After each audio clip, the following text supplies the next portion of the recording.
مسابقات للاطفال كل فتره، بنعمل لهم كمان رحلات وكده. النهارده في حفله بنجيب لهم هدايا وبنجيب لهم نعمل لهم مسابقات.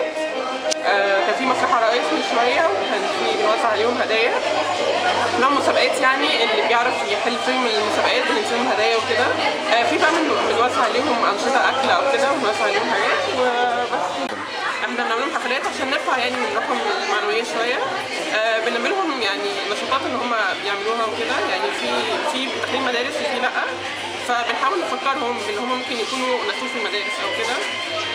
بنحاول يعني نركز على النشاطات، ان هو يكون في تلوين، بيبقى في قرايه، نحاول نقرا معاهم، نحاول نرسم معاهم، نلون معاهم، ما يكونش اي لعب خلاص يعني مش لعب.